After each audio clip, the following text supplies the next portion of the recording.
नमस्ते दोस्तों, कैसे हैं आप सभी। तो मैं उम्मीद करती हूँ कि आप सब बहुत अच्छे होंगे। तो आज हम आपको इस वीडियो में बताने वाले हैं नीम करोली बाबा की सच्ची घटना की कहानी। तो आइए हम शुरू करते हैं। नीम करोली बाबा की कहानी रहस्य और चमत्कारों से भरी है। उनका जन्म उत्तर प्रदेश के फिरोजाबाद जिले के अकबरपुर गांव में हुआ था। उनके बारे में कई दिलचस्प बातें मानी जाती है। उनका असली नाम लक्ष्मी नारायण शर्मा था। 11 साल की उम्र में उनका विवाह हो गया था, लेकिन उन्होंने शादी के तुरंत बाद घर छोड़ दिया और गुजरात चले गए। कहा जाता है कि एक बार ट्रेन में सफ़र करते समय टिकट लेकर के पास उनका टिकट नहीं था। तब उन्होंने अगले स्टेशन नीम करोली उतार दिया गया। बाबा हनुमान के बहुत बड़े भक्त थे और उन्होंने हनुमान जी के 108 मंदिर बनवाए थे। बाबा आडंबरों से दूर रहते थे और किसी को भी अपने पैर नहीं छूने देते थे। बाबा चमत्कारिक सिद्धियों के जरिए लोगों की परेशानियां का निवारण कर देते थे। बाबा के भक्त उन्होंने महाराज जी के रूप में बुलाते थे। बाबा के भक्तों में फेसबुक के सीईओ मार्क जुबर और एप्पल के स्थापना स्टीव जॉब्स भी शामिल हैं। बाबा की मृत्यु 11 सितंबर 1973 को वृंदावन के एक अस्पताल में हुई थी। नीम करोली बाबा के आश्रम का नाम कैची धाम है। बाबा नीम करोली एक चमत्कारी बाबा थे। उनके भक्त उन्हें हनुमान जी का अवतार मानते हैं। वे एक सीधे साधे सरल व्यक्ति थे। उनके संबंध में कई तरह के चमत्कारिक किस्से बताए जाते हैं। आओ जानते हैं बाबा नीम करोली जी के संबंध में 10 रोचक बातें। पहला है, नीम करोली बाबा का वास्तविक नाम लक्ष्मी नारायण शर्मा था। उत्तर प्रदेश के अकबरपुर गांव में उनका जन्म 1900 के आसपास हुआ था। 17 वर्ष की उम्र में ही उन्हें ज्ञान की प्राप्ति हो गई थी। उनके पिता का नाम दुर्गा प्रसाद शर्मा था। 11 वर्ष की उम्र में ही बाबा का विवाह हो गया था। दूसरा, 1958 में बाबा ने अपने घर को त्याग दिया और पूरे भारत में साधुओं की भांति विचरण करने लगे थे। उस दौरान लक्ष्मण दास, हांडी वाले बाबा और तिकोनिया वाले बाबा सहित वे कई नामों से जाने जाते थे। गुजरात के वयानिया मोरवी के तपस्या की तो वहाँ उन्हें तलैया बाबा के नाम से पुकारने लगे थे। एक बार बाबा फर्स्ट क्लास का कंपार्टमेंट में सफ़र कर रहे थे। जब टिकट चेकर आया तो बाबा के पास टिकट नहीं था। तब बाबा को अगले स्टेशन नीम करोली में ट्रेन से उतार दिया गया। बाबा थोड़ी दूर पर ही अपना चिपटा धरती में गाड़ कर बैठ गए। ऑफिसर्स ने ट्रेन को चलाने का ऑर्डर दिया और गार्ड ने ट्रेन को हरी झंडी दिखाई, परंतु ट्रेन 1 इंच भी अपनी जगह से नहीं हिली। बहुत प्रयास करने के बाद भी जब ट्रेन नहीं चली तो लोकल मजिस्ट्रेट को, जो बाबा को जानता था, उसने ऑफिसर्स को बाबा से माफ़ी मांगने और उन्हें सम्मानपूर्वक अंदर लाने को कहा। ट्रेन में सवार अन्य लोगों ने भी मजिस्ट्रेट का समर्थन किया। ऑफिसर्स ने बाबा से माफ़ी मांगी और उन्हें सम्मान ट्रेन में बैठा दिया। बाबा के ट्रेन में बैठते ही ट्रेन चल पड़ी। तभी से बाबा का नाम नीम करोली पड़ गया। नीम करोली बाबा के सैकड़ों चमत्कार किस्से हैं। उत्तराखंड के नैनीताल के पास कैची धाम में बाबा नीम करोली 1961 में पहली बार यहां आए और उन्होंने अपने पुराने मित्र पूर्वानंद के साथ मिलकर यहाँ आश्रम बनाने का विचार किया था। बाबा नीम करोली ने इस आश्रम की स्थापना 1964 में की थी। नीम करोली बाबा का समाधि स्थल नैनीताल के पास पतंग नगर में है। यह एक ऐसी जगह है जहाँ कोई भी मुराद लेकर जाए वह खाली हाथ नहीं लौटता। यहाँ बाबा का समाधि स्थल भी है। यहाँ बाबा नीम करोली की भी एक भव्य मूर्ति स्थापित की गई है। यहाँ हनुमान जी की मूर्ति भी है। नीम करोली बाबा के भक्तों के एप्पल के मालिक स्टीव जॉब्स, फेसबुक के मालिक मार्क जुबरक और हॉलीवुड एक्ट्रेस जूलिया रॉबर्ट्स का नाम लिया जाता है। कहा जाता है कि इस धाम की यात्रा करके उनका जीवन बदल गया।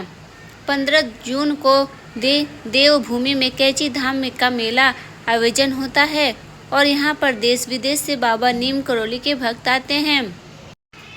इस धाम में बाबा नीम करोली को भगवान हनुमान जी का अवतार माना जाता है। देश विदेश से हजारों भक्त यहाँ हनुमान जी का आशीर्वाद लेने आते हैं। बाबा के भक्तों ने इस स्थान पर हनुमान का भव्य मंदिर बनवाया। यहाँ वे 5 देवी देवताओं के मंदिर हैं। इनमें हनुमान जी का भी एक मंदिर है। बाबा नीम करोली हनुमान जी के पास परम भक्त थे और उन्होंने देशभक्त में हनुमान जी के कई मंदिर बनवाए थे। रिचर्ड एल्पर्ट रामदास ने भी नीम करोली बाबा के चमत्कारों पर मिरेकल ऑफ लव नामक एक किताब लिखी। इसी में बुलेट फ्रूट कंबल नाम से एक घटना का जिक्र है। बाबा हमेशा कंबल ही ओढ़ा करते थे। आज भी लोग जब उनके मंदिर जाते हैं तो उन्हें कंबल भेंट करते हैं। बाबा नीम करोली महाराज के 2 पुत्र हैं और एक पुत्री हैं। ज्येष्ठ पुत्र अनेक सिंह अपने परिवार के साथ भोपाल में रहते हैं, जबकि कनिष्ठ पुत्र धर्म नारायण शर्मा वन विभाग में रेंजर के पद पर रहते थे। हाल में ही उनका निधन हो गया। उन्होंने अपने शरीर का त्याग 11 सितंबर 1973 को वृंदावन में किया था। बताया जाता है कि बाबा के आश्रम में सबसे ज़्यादा अमेरिकन ही आते हैं। आश्रम पहाड़ी इलाके में देवदार के पेड़ों के बीच स्थित है। जब घी में बदल गया नदी का पानी, नीम करोली बाबा का चमत्कार। एक बार की बात है, कैची धाम आश्रम में भंडारा होना था। बड़ी संख्या में लोग भंडारे का प्रसाद ग्रहण करने आए, लेकिन इस दौरान घी कम पड़ गया। बाबा नीम करोली के अनुयायियों ने इस बात की जानकारी उन तक पहुंचाई। नीम करोली बाबा जी ने अपने भक्तों से कहा, चिंता मत करो, पास बह रही गंगा नदी से 2 कलश का स्थल भरकर ले आओ। भक्तों ने ऐसा किया। वह गंगा जल भरकर ले और कढ़ाई में डाल दिया। गंगा मैया को लौटाया घी। बाबा नीम करोली के चमत्कार से कढ़ाई में डाला जल देसी घी में बदल गया और उसमें गर्म पूड़ियाँ तली जाने लगी। सभी भक्त ये देखकर हैरान रह गए। एक दूसरे दिन बाद बाबा के आदेश पर 2 कलश देसी घी बाजार से लाकर गंगा मैया को वापस कर दिया गया और घी नदी में प्रवाहित कर दिया गया। कैची धाम 15 जून का दिन है, बहुत खास। नैनीताल से कुछ दूर पर स्थित नीम करोली बाबा का निवास स्थान है, जिसे कैची धाम कहा जाता है। कहते हैं कि जगह के प्रताप और बाबा नीम करोली के वरदान से यहाँ आने वाले भक्त अपनी झोलियाँ भरकर ही जाते हैं। हर साल 15 जून को कैची धाम के बड़े स्थल पर भंडारे का आयोजन होता है। कहते हैं कि 1964 में इस दिन कैची धाम में बाबा नीम करोली के हनुमान मंदिर में प्रतिमा का प्रतिष्ठा की थी।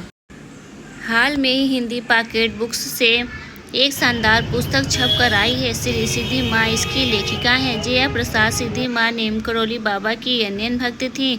जया प्रसाद उनकी सेवा भक्ति भाव से प्रभावित होकर उनकी शिष्य बन गई। सिद्धि माँ के सानिध्य में रहकर जया प्रसाद ने न केवल नीम करोली बाबा को नज़दीक से जाना, बल्कि उनसे जुड़ी तमाम चमत्कारी कहानी को खुद साक्षी भी बनी।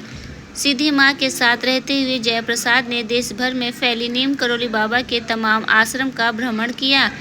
इन आश्रमों के साथ साथ वह भारत के अधिकांश तीर्थ स्थलों पर भी गई। इन तमाम अनुभवों को उन्होंने शब्दों में पिरोकर एक पुस्तक का आकार दिया। अनेक अध्यायों में एक पुस्तक नीम करोली बाबा को नज़दीक से जानने का अवसर देते हैं। 1973 में नीम करोली महाराज की महासमाधि के बाद सिद्धि माँ ही उनकी दैवी संपदा की एक रक्षक बनी थी। सिद्धि माँ के साथ एक और सहयोगी थी, जीवंती माँ। नीम करोली बाबा ने जीवंती माँ को सिद्धि माँ के कवच के रूप में चुना था। कहानी यहाँ से शुरू होती है। वह 60 के दशक के आरंभ की बात थी। उन दिनों लेखिका अपनी माँ के साथ अक्सर कैची धाम जाया करती थी। कैची नैनीताल से 20 किलोमीटर दूर एक छोटा सा गांव है और यहीं पर नीम करोली महाराज का आश्रम है। पुराने दिनों को याद करते हुए वो लिखती है कि वहाँ पहुंचकर जैसे ही हम छिपरा नदी पर बने लकड़ी के पुल को पार करते, हरे रामा हरे कृष्णा संकीर्तन की मधुर ध्वनि हमारे कानों में गूंजने लगी। नीम करोली महाराज विंध्यवासिनी मंदिर के पास बने बरामदे में अपने तख्त पर बैठे भक्तों की भीड़ से घिरे रहते थे। भक्तों के इस समूह में उनके विदेश उच्च पदस्थ अधिकारी, राजनेता और स्थानीय महिलाएं होती थीं। नीम करोली महाराज का पहनावा एक सफ़ेद धोती और कंबल हुआ करता था। साधु सन्यासियों द्वारा धारण किए जाने वाला चिन्ह जो उन्हें एक संत के रूप में दर्शाते, उन्होंने कभी धारण नहीं किए। कई बार महाराज जी नीम करोली बाबा अपने सहसा रूप में तख्त पर लेटे रहते थे। लोग उनके पास जाते और उन्हीं से पूछते कि नीम करोली बाबा के दर्शन कहाँ से हो। हो सकते हैं।